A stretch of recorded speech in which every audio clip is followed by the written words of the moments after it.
mind, be humble. I'm the lion in the jungle. You just trying not to fumble. Rumble, young man, rumble. Never slip nor stumble. I take off, poof, magic. Now watch me juke through the traffic. Footwork fantastic. Dominating every facet. Treat the pocket like plastic. Here come the blitz, pass it. Got it on smash. Put on the gas. I will not crash. Honey, y'all dash. Honey, y'all dash. Honey, y'all dash. Honey, y'all dash. Honey, y'all dash.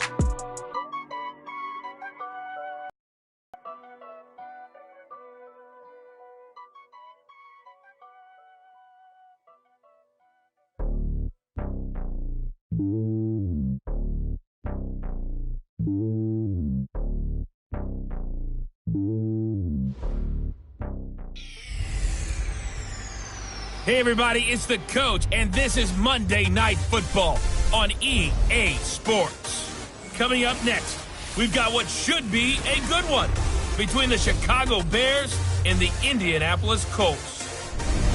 I'll be back at halftime to look at some of these stats and scores from Sunday's action. But for now, it's Monday Night Football. And to call the action, here are Brandon Godden and Charles Davis. All right, thanks, Coach. EA Sports coverage of the National Football League is on.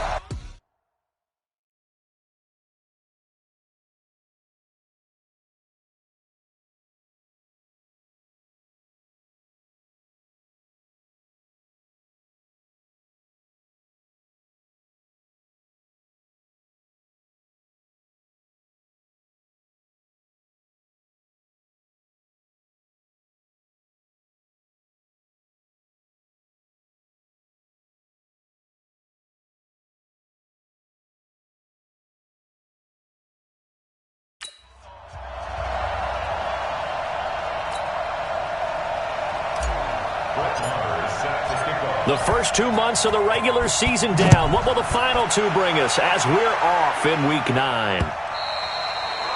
And this will be a touchback as that sails over the end line. Reset. 52's the mic right here, over there, right? 52's the mic. On first down, it's Watson. Got a man that's complete to Hamilton. And they're going to have this across midfield and inside the 45. It'll go as an impressive 31-yard gain. Well, there's a pretty big start right there. They go bombs away on the first play from scrimmage. Put a smile on your face, didn't it? Not because you're rooting for anyone, but that's the way to begin a game, to put someone back on their heels and announce that they plan to be aggressive. Give him 5 on the carry there, and it'll be second down. Now, look, that wasn't a huge gain, but those are the types of carries I think they were missing in their loss last week. They couldn't get him going on the ground. Did you get the same feeling I did during our meetings, that they kind of regretted that he didn't touch the ball? Absolutely. You know, hey, he should have touched it more last week. They weren't going to make that same mistake, and they've taken care of that early. Now, this one complete downfield on the left side. And he's going to have another first down as the tackle's made here at the Bears' 20-yard line. They've got good playmakers on the offensive side of the ball. I don't know what happened last week to really hurt their performance and hold down their production, but I would dare say that this week in practice, there's a lot of talk about how they're going to increase their proficiency. And that was a good start getting the playmakers involved. You mentioned that to me pregame. That's what they did there. Yeah, I think a lot of people think the coaching staff really gets on them, and that's how they motivate them. Most of these guys are self-motivated. They have a lot of pride in their performance. After the incompletion, here's 2nd and 10 from the 20. They're going to run the draw here with Clement. And he'll fight forward maybe to the line of scrimmage, but that's all. Telvin Smith that time there to make the play. But we just saw a great example of what we talked about with his coach prior to the game. He's definitely one of the better linebackers at reading a play and flowing to make the stop before it turns into something big. And he's got his target. It's caught for a Colts touchdown.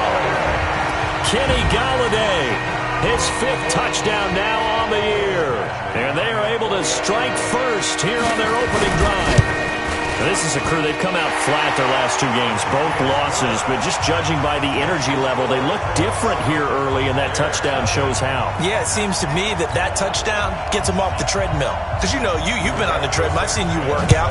You go forever and ever, and it tells you you've gone somewhere, but you really have. You're in the same spot. They've exchanged it for an escalator. Still got some hills to climb, but they can get there. These are good analogies. I run outside sometimes, though.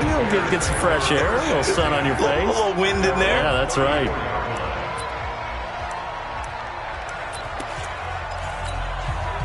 From the 34 now, here's 1st and 10. They'll run for the first time with Tevin Coleman. And he went nowhere. Well, he went backwards, back to the 33. That sends him 2 yards in the wrong direction and leads to 2nd down. So the opening play of the drive goes backwards. Now they'll come up on 2nd and 12. Jackson now. It's complete to Fuller. And able to rip off a big chunk of yardage before being dropped inside the 40. That one covers 29 yards. 1st down. Now from Colts territory, here's a 1st and 10 at the 38.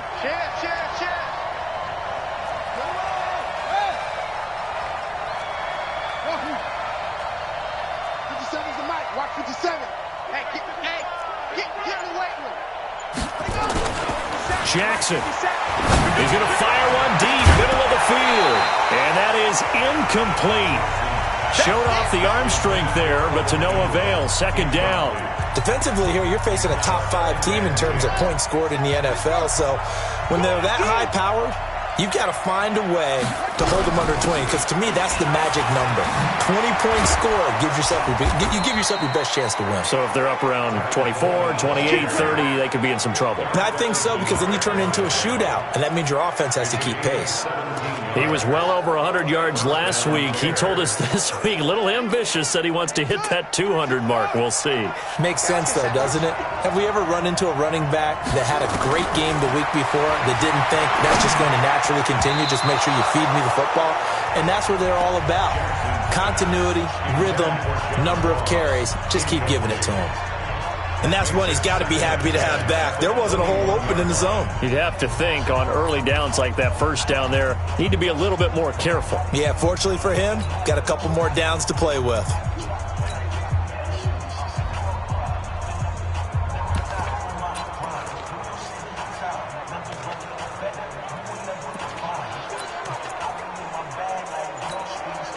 From the 21, it's 2nd and 10.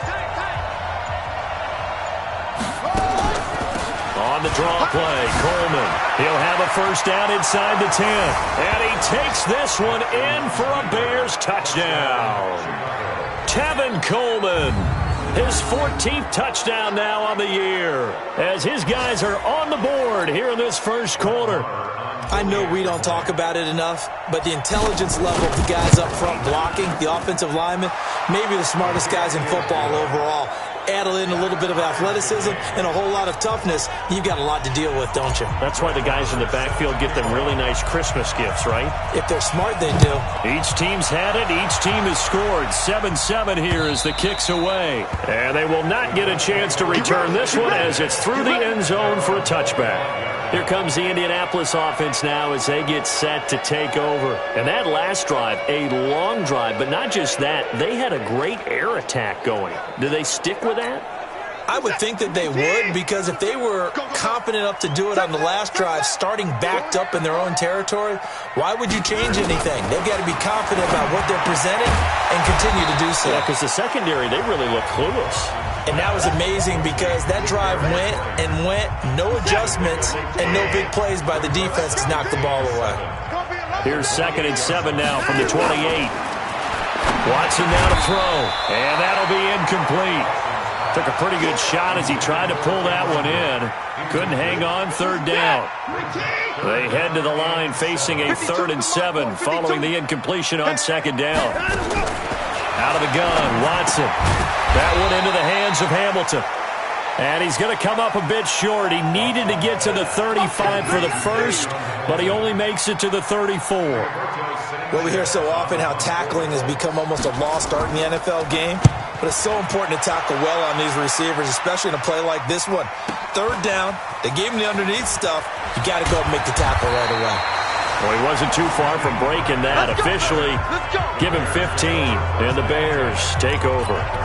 Tevin Coleman and the rest of the offense making their way back out. And you see his numbers from a week ago. He was up over 100 yards then, and he's already hit pay dirt here once in this one. We always talk about quarterbacks and receivers getting into rhythm, right? Really feeling good, finding each other downfield. I think running backs operate the same way. They can hit a good rhythm and a good stride, and he's carrying it over from last week. A huge play there for Chicago. 44 yards on the ground. Terrific run from one of the fastest backs in the game today, a guy who keeps defensive coordinators up at night, no doubt. Remember when we were meeting with the D coordinator before the game and all he talked about was run fits, making sure our guys were in the right place so there were no creases? They missed their fits, didn't they? Yeah, there was no fit there. The only fit was at the end when he threw his headset down after that big run.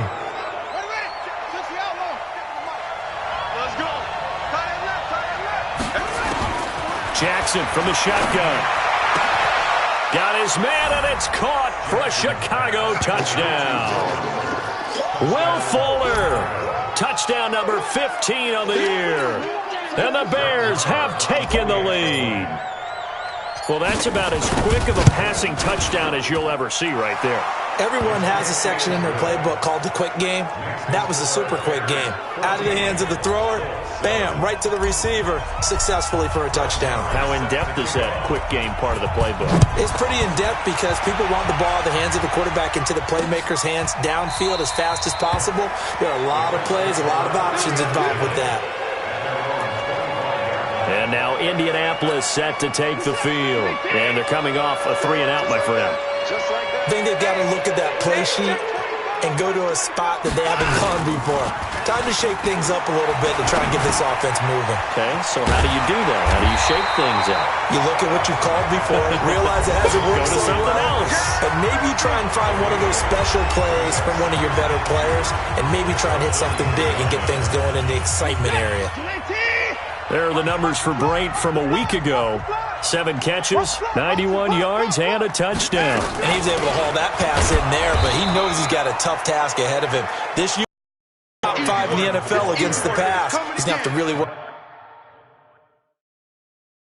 hard to get open.